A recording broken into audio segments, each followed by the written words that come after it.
Hello, wonderful people. Will Thunder Talks here with another video today.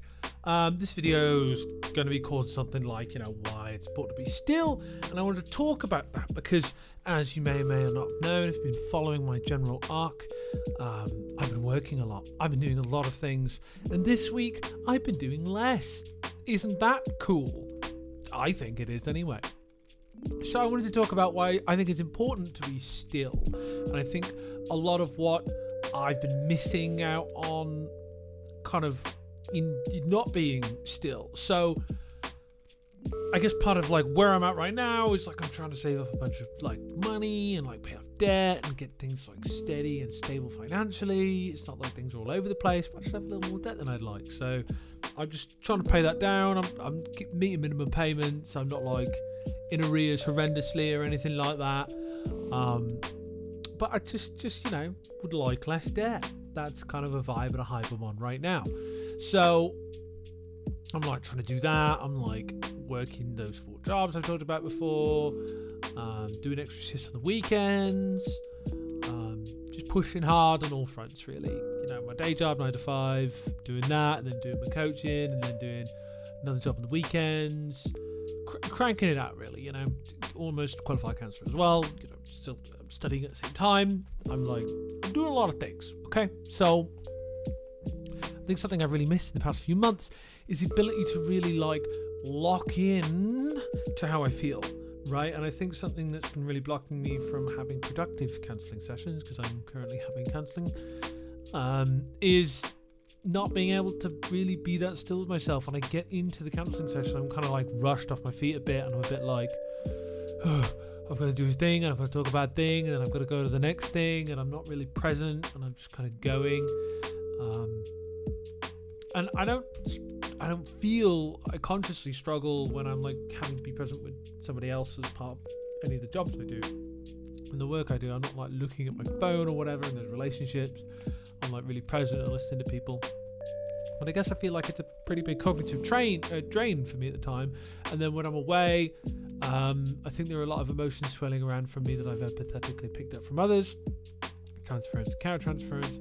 And it's really hard to kind of manage all of those because I'm kind of balancing a lot of relationships simultaneously, in a professional sense, in terms of kind of the more intimate contact I have with a lot of clients, right? So when I go and listen to people, I don't know if you guys know this, but as a counsellor, when I sit in front of somebody, and when it's generally the belief in the trade, when you sit down and you feel somebody's emotions with them and you're really with them presently, that's really healing and positive for the client, but also has a toll on the counsellor, and that's the work, right? So doing that a lot takes its toll, wears you down, makes you tired, makes you exhausted. It's very mentally intense work. I don't know if any of you guys have ever had to sit and really emotionally focus on one person and their feelings and their experience, and be really focused and present with that for a whole hour.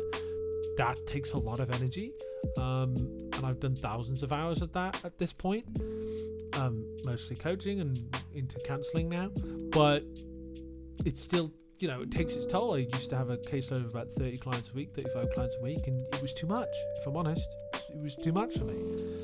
And now I'm really learning, as I'm slowing down, that I can really feel how I'm feeling again. I guess something I'm noticing, I was going a bit numb perhaps, and I was just kind of going through the motions, and I was just running from one thing to the next, to the next, to the next, and I was going.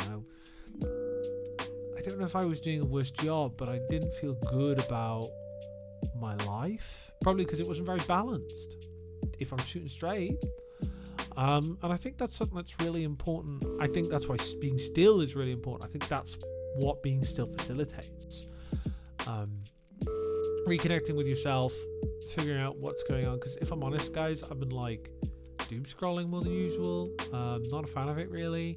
Don't like the old doom scroll. I think it takes a lot out of me, but I guess I get bored and then I can't be conscious and present because I've spent a lot of mental energy being conscious and present in my work. And I'm just oh, brain, shut up, please. And I pick up my phone. We all do it for different reasons. And I guess that's why I've been doing it. And when I reflect on it now in the moment, when I'm like talking about it, I'm like, man, just like, I got a synthesizer here. Ooh, it seems like you can hear that, so you can probably hear that in the mix.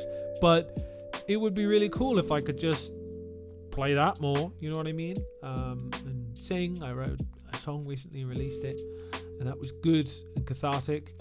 But it also takes energy to do that, right? And I guess the cycle I get into is I'm doing a lot, so I need to do things to relax, and the things I'm doing require energy. So I'm trying to mix up the medium, right? A lot of my I don't do a lot of physical work really at all. Physical work is not what I do. I do mental work. So whenever I'm having time off, I try and do a lot of physical stuff, try and go to the gym, try and lift weights and go for long walks, stuff like that. And that helps balance things out a bit, but sometimes I ain't doing as much as I like. I'm doing like 4,000 steps a day some days, which isn't enough in my mind. Really like 6 as a minimum, I would say. But yeah, being busy does bad things to your brain. It does bad things to your emotions, and how do you disconnect from yourself? And I think in the environment that we're in, socioeconomically, in my immediate context anyway, we're all pushed, stressed and strained to the extremes, right? And I guess me and my wife were talking today a bit about, we were walking around our local town centre, and a lot of people are looking like they're feeling the strain, I guess. A lot of people looking like they're kind of tense and running from one thing to another. And also, like, a lot of people are chunky, right? The norm is to be a big guy, big lady. There's a lot of obese people, right? I'm one of them, technically, still obese. I've lost a lot of weight, which is like cool and rad, and I hope to get to a healthy weight. But that is not the norm, right? That is not the norm at all. And I guess it's really hard to initiate those changes if you're just going through the motions, you're just exhausted, you're just pushing and you're doing more and you're just not thinking. Because the options around us that we have available when we cannot make considered intentional choices are not good. Not in the UK, man. I said this to my wife. I was like, what are our national foods? And she's like, chicken tikka masala. Yeah, that's very high in calories and not that good for you. And fish and chips. It's all fried food. It's all creamy, high calories, salt, sugar, trifecta, bad food, right? Whereas you look at cultures that are not as morbidly obese as the UK, what are their national foods? Japan, sushi, Korea, kimchi. That's very low calorie food. That's very kind of probiotic. It's like good for you stuff, right? Same with Americans. They got their hamburgers. Not exactly good for you either. Which is why I'm, as Brits and the Americans, we're all pretty fat. But yeah, I think that's why, how I even got this big. Not entirely. I was stressed and I was overworked and I was running around doing a lot of things and I wasn't having the right balance of priorities. And I guess I feel I am a lot more now, thanks to some of the medications I've been working with, which have helped me. Trizapatide, Manjaro. I've talked about it before. I love this stuff, and I'm finding it really helpful. But yeah, I think that's why being still is important, right? This week I've been a lot more still. I've been able to kind of reconnect with myself emotionally, be more present with myself and with my wife, and do some more moving, which I think has been really good for my body, and fuel myself appropriately. When I work a lot, I don't eat a lot, and when I don't eat a lot, I end up crashing hard and struggling.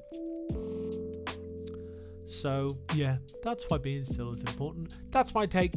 You've been wonderful and I've been Will. Take care of yourself and I'll see you in the next video. Bye bye.